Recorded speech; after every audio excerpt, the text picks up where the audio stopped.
Okay, so I called AT&T about a problem that we're having with our DSL service. Synchronization problems with DSL was confirmed on their end, and I wanted to eliminate any possibility that it's the wiring in the house. So here we are at the service box, and we've unplugged our little tether cord, so that bypasses all house wiring, and we're plugged straight in. We've got our SpeedStream 5100 registered modem out here. We've also got two RJ11 phone cords to try, and we have that Ethernet cord from the modem. Now, the problem comes and goes. A lot of the times the red light's on the DSL connection right here and flashes showing that there's no synchronization, and that seems to come and go. And then other times, like right now, the light does show solid green, so we do have synchronization. But one of the things I pointed out to the gentleman that I spoke to at AT&T customer service was that the downstream is slower than the upstream, and he confirmed that, and that's obviously an indication of a problem. And the speeds are ridiculous. They were like 8K, you know, compared to like a 6.5K analog POTS line phone connection. So we're barely above an ancient analog dial-up connection speed when using like speedtest.net. So we have eliminated the house wiring here at this point, and here is the modem login screen here showing, and I'm going to refresh it here. We're showing 288, well, it's refreshing, 288 kilobits per second downstream and 384 kilobits per second upstream. So yeah, our upstream is faster than our downstream, which is exactly opposite of the way it should be. So something's definitely not right here. So we do seem to be maintaining the synchronization, but at a very low speed.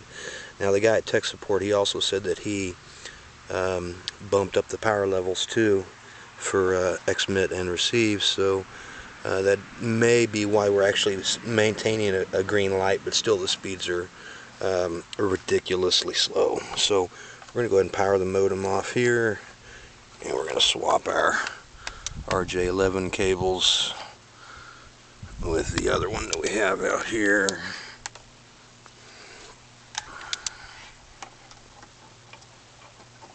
Plug that back in the service port. Plug the other end back into the back of the modem. Right there. Okay, so now we're using a different RJ11 cable. Once again, house wiring has nothing to do with this. We're going to turn it on.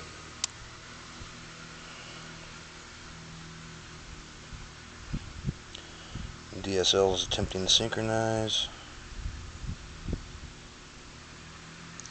Now, before I called in day before yesterday, and he upped the power levels from his end, the red light was on almost constantly in the house, and that progressively got worse to the point to where it just occasionally came on a couple times a day. The first day, then the next day it came on a little more often. Then by the third or fourth day, the red light was on the DSL synchronization more than the green light was on. He bumped up the power, and we do seem to be maintaining some level of synchronization with the system.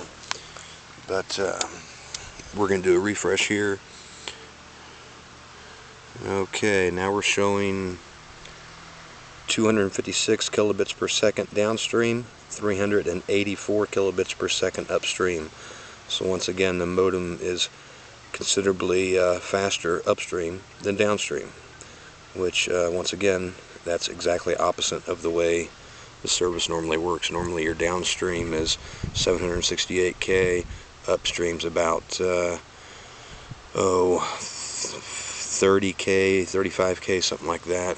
So something's definitely wrong here. Now, one thing I do notice, as you can see, the service box is protected from the weather. It's not outside in the weather. I actually intentionally positioned this mobile home to cover that. And we go out here to the service box, and as you can see, our cable guys are pretty ratty with their install. Even though cable has nothing to do with this problem, I just want to point out that things don't get done right here by service techs. Now here's our AT&T box, As you can see, we've got main service lines coming out, pinched, right in that seam of that sheet metal where they are not intended to come out.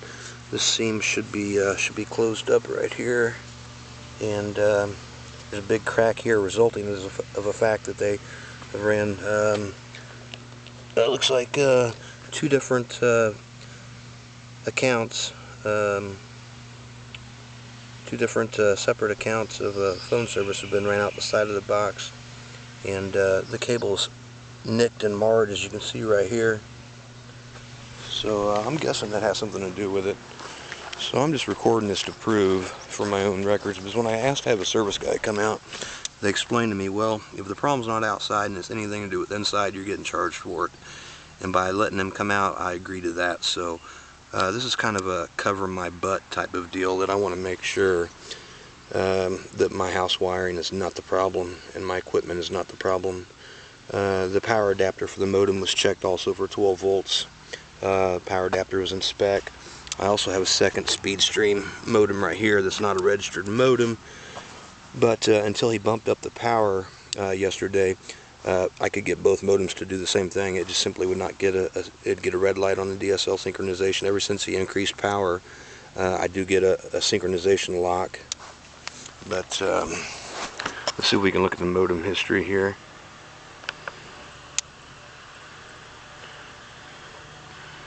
Okay, it's running diagnostics.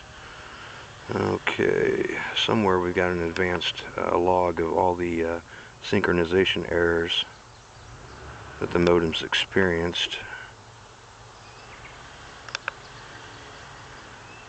There we go. Yeah. Look at this.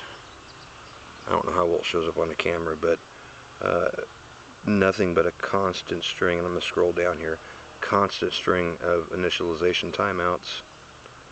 It goes on and on and on and on, and if you look at the times, they're within seconds of each other. And I'm still scrolling down. So as you can see, this is ridiculous. Constant stream of synchronization errors. So I don't even need to scroll down anymore. You've seen it. Those are all synchronization errors. So once again, this video is just to cover my butt to prove that there's a problem with the outside wiring, not the house wiring.